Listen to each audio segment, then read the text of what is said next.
Bonjour, dans cette vidéo, nous allons voir 6 outils de gestion, utiles notamment à l'option Entrepreneuriat.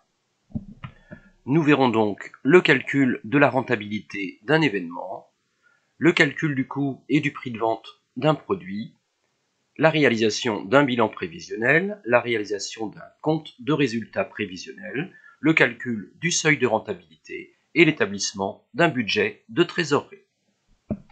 Premier de nos 6 outils, le calcul de la rentabilité d'un événement. Je vous conseille à chaque fois de faire un tableau, souvent basique, avec la colonne de gauche pour le libellé, une colonne quantité, prix unitaire et montant.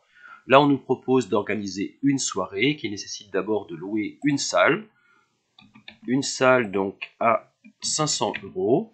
Ensuite, j'ai passé 2 heures à concevoir un mailing, mettre sous pli pour inviter donc mes clients, donc 2 heures à 15 €.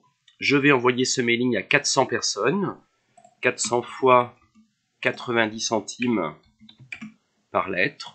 J'arrive donc ici à 360 €. On me dit un taux de retour de 20%, donc 20% sur les 400 mailings envoyés, ça fait 80 personnes.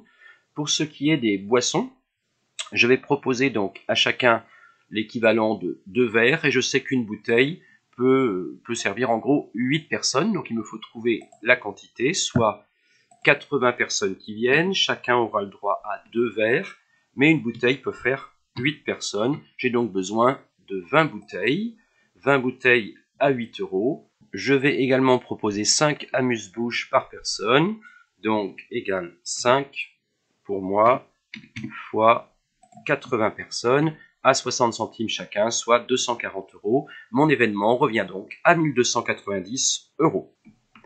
J'espère faire quelques ventes lors de la soirée. Mon panier moyen est à 38 € TTC avec une TVA à 20%. Je peux donc retrouver le panier moyen hors taxe en divisant par 1,20. Sachant que mon taux de marque est de 55%, je peux retrouver la marge unitaire en appliquant les 55 sur le prix moyen, le panier moyen hors taxe, soit 17,42 € de marge. La question est donc, comment rentabiliser mon événement? J'ai dépensé 1290 € et chaque client qui achète un produit chez moi me génère 17,42 € de marge. Il est donc nécessaire que j'ai 74 clients pour rentabiliser mon événement. Passons maintenant au deuxième exemple, le calcul d'un coût et le prix de vente d'un produit, ici pour une galette complète. On souhaite donc ouvrir une crêperie avec 2 premières questions. Les charges directes, évidemment dans les charges directes qui concernent directement la galette ou la crêpe en question, il y a bien sûr la farine, l'œuf, le jambon, le fromage, le temps passé par le personnel en cuisine, le temps passé par le personnel en salle. Pour ce qui est des charges indirectes, il ne faut pas oublier que l'entreprise peut-être paye un loyer si elle n'est pas propriétaire. J'ai bien sûr des charges d'énergie, électricité, gaz, des emprunts sur le dos, etc. Pour calculer mon coût total, je vais donc devoir lister tous les ingrédients nécessaires, prendre en compte la part nécessaire pour une seule galette et en faire l'addition. J'ai donc isolé ici les principaux ingrédients, farine, beurre, etc., recherché les quantités nécessaires et le prix unitaire au kilo, à la douzaine, selon. Je peux donc calculer ici le montant pour chacune de mes lignes et en faire d'une part la recopie, puis la somme. J'arriverai donc ici à 4,19 € pour le coût d'une galette complète. Mon prix de vente, je peux donc tenir compte bien sûr de mes coûts, tenir compte de la marge que je souhaite obtenir, sans doute tenir compte de mes concurrents, de tenir compte également par le prix psychologique de ce que les clients sont prêts à payer pour une galette complète. J'ai donc fixé moi un prix de vente à 8,50 € TTC, sachant que dans la restauration assise, le prix de vente hors taxe, je peux le calculer en retirant la TVA à 10%. Donc pour avoir mon hors taxe égale 8,50 divisé par 1,10, j'ai le montant hors taxe. Ce qui ferait donc pour moi une marge de 7,73 moins 4,19, soit 3,54 € par galette. Et en pourcentage du prix de vente, un taux de marque de 46%. Passons maintenant au troisième sujet, Je souhaite me lancer dans une entreprise, mon banquier demande de lui présenter un bilan prévisionnel. J'ai donc estimé mes principaux besoins, mes investissements notamment, et comment je vais devoir les financer. Pour ça, je vais établir un bilan. On se rappelle qu'un bilan est un tableau composé de deux grandes parties, l'actif, les passifs.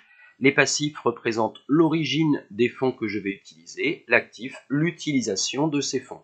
Le plus logique finalement est de commencer par l'actif. Quels sont vos besoins? J'ai besoin de matériel et outillage pour une valeur de 24 000 euros.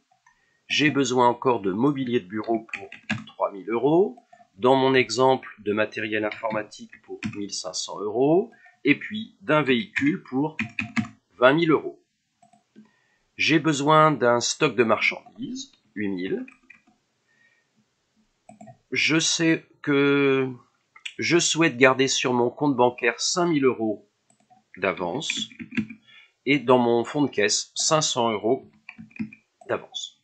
Donc finalement, en faisant le total de l'actif, immobilisé et circulant, on arrive à une somme de 62 000 euros, quelque part déjà dépensés.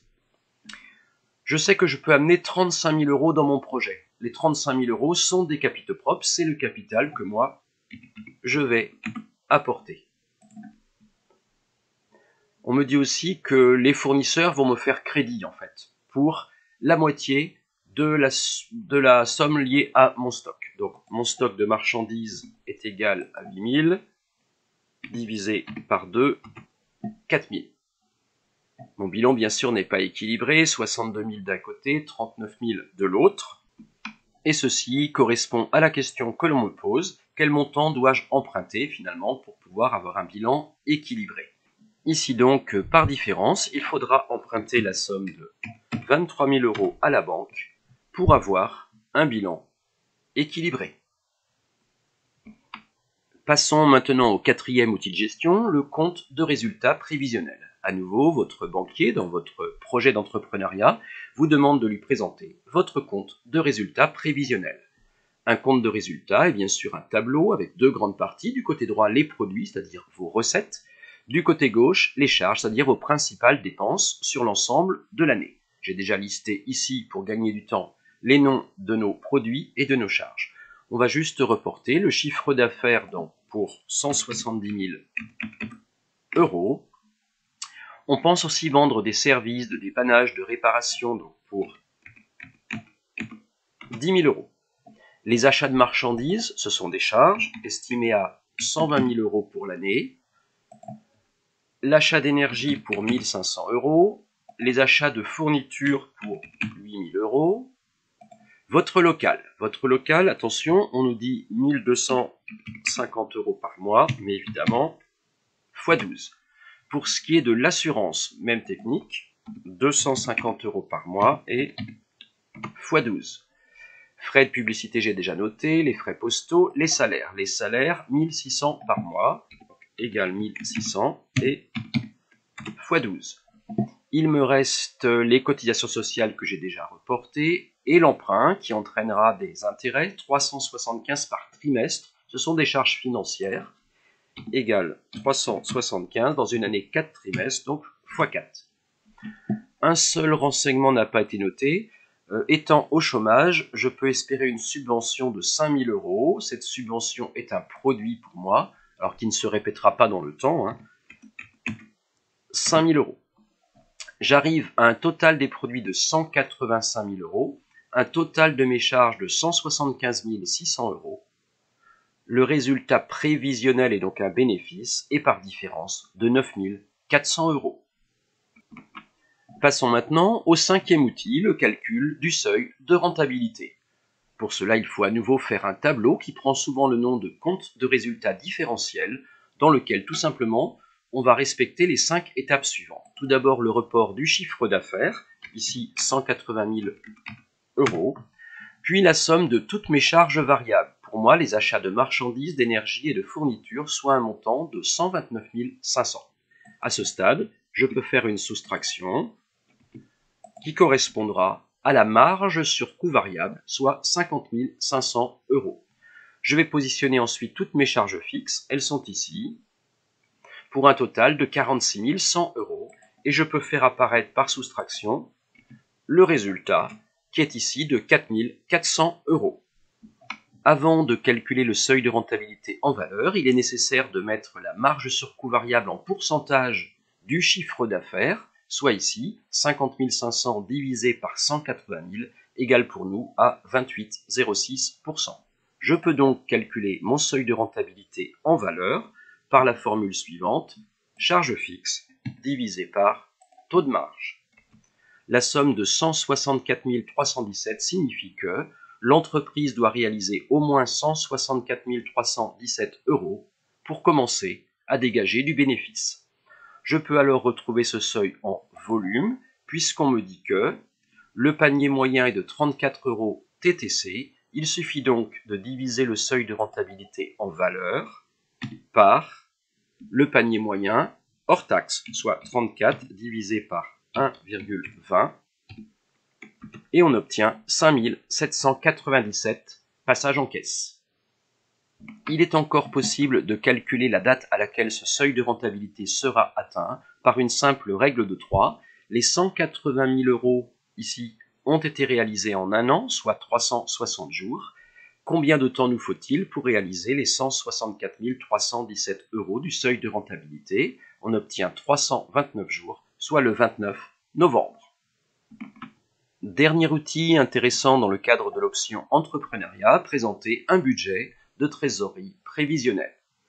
Un budget est forcément pour nous un tableau qui va être composé ici de colonnes, autant de colonnes que de mois de l'année, et l'objectif est de faire apparaître tous les encaissements mois par mois, tous les décaissements mois par mois, ainsi que le solde à la fin de chaque mois.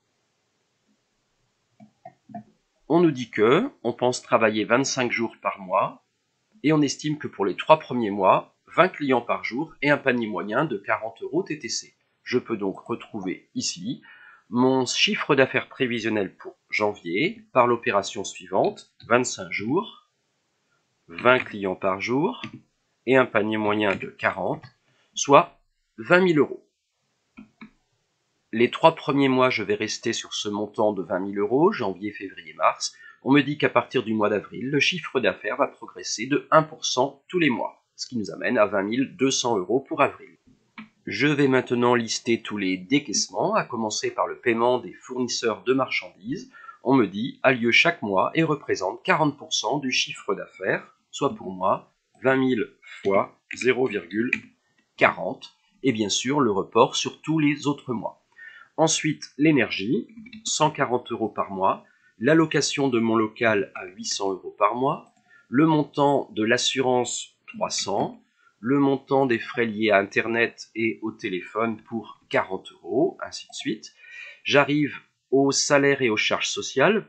Pour les salaires, seulement 500 € en janvier, un peu plus en février et 1500 € pour les autres mois. Et on me dit les charges sociales, 45% du salaire, soit 500 fois 0,45.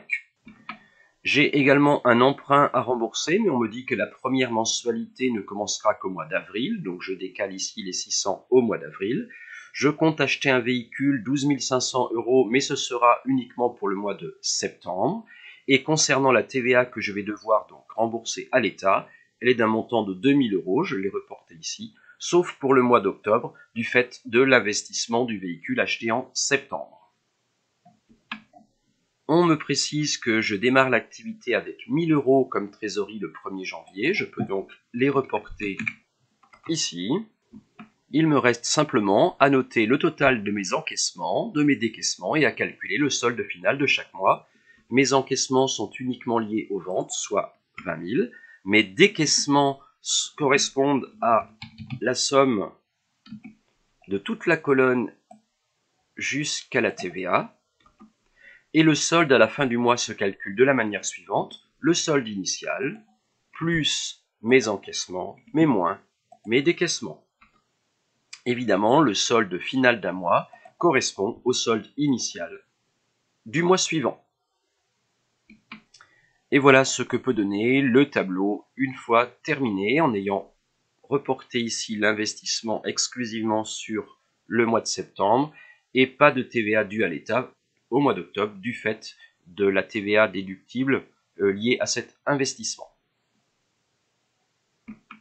Voilà terminé pour ces 6 exercices un peu incontournables. Vous retrouvez ici les coordonnées sur l'Académie de Nantes, les 2 chaînes YouTube à disposition, en économie ou en gestion, le site, et les ouvrages qui peuvent vous aider soit pour l'option entrepreneuriat, soit pour ceux qui ont quelques difficultés en gestion, puisqu'ici tous les exercices proposés seront aussi corrigés. Bon courage!